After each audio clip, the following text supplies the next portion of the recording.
1 పేతురు 2:22 వచనం. ఆయన పాపము చేయలేదు. ఆయన నోటను ఏ కపటమును కనబడలేదు.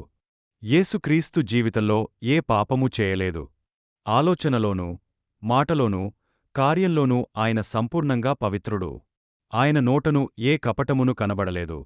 ఈ 2 వాక్యాలు కలిస్తే క్రీస్తు పవిత్రత ఎంత సంపూర్ణమో స్పష్టంగా కనిపిస్తుంది. 1 తప్పించుకున్నవాడు కాదు, పాపాన్ని తెలియనివాడు. 2 కొరింథీయులకు 5:21 వచనం. పాపాన్ని తెలియని వానిని మన కొరకు పాపముగా చేసెను. యేసు పాపం చేయక తప్పించుకున్నవాడు కాదు. ఆయనకు పాపం అనుభవమే లేదు, పాపంతో ఎలాంటి పరిచయమూ లేనివాడు. అంటే పాపాన్ని జయించి బయటపడ్డవాడు కాదు, పాపం ఆయన జీవితంలో ప్రవేశించనేలేదు. 2 ఆయన నోటను ఏ కపటమును కనబడలేదు. 1 పేతురు 2:22 పాపం తెలియని హృదయం, కపటము లేని నోరు. హృదయం శుద్ధమైనందుకే మాటలు శుద్ధమైనవి.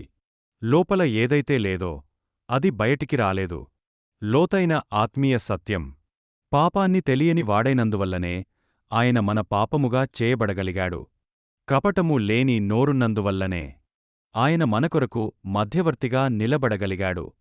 పాపం లేనివాడు మన పాపభారాన్ని మోశాడు. కపటము లేని నోరు మనకోసం క్షమ మాట పలికింది. ఇది కేవలం సిద్ధాంతం కాదు, ఇది రక్షణ రహస్యం. మన మాటల శుద్ధతకు ఇది ఎలా పిలుపు అవుతుంది అని కూడా కలిసి లోతుగా ధ్యానించవచ్చు.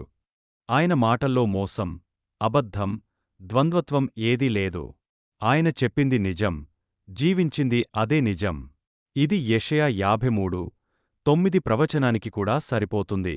అతడు మరణమైనప్పుడు భక్తిహీనులతో అతనికి సమాధి నియమింపబడెను. ధనవంతుని యొద్ద అతడు ఉంచబడెను. నిశ్చయముగా అతడు అన్యాయమేమీ చేయలేదు, అతని నోట ఏ కపటమును లేదు. ఆత్మీయ భావం. యేసు పాపరహితుడైనందువల్లనే మన పాపాల భారాన్ని మోయగలిగాడు. కపటము లేనివాడైనందువల్లనే ఆయన మాటలు మనకు జీవమయ్యాయి.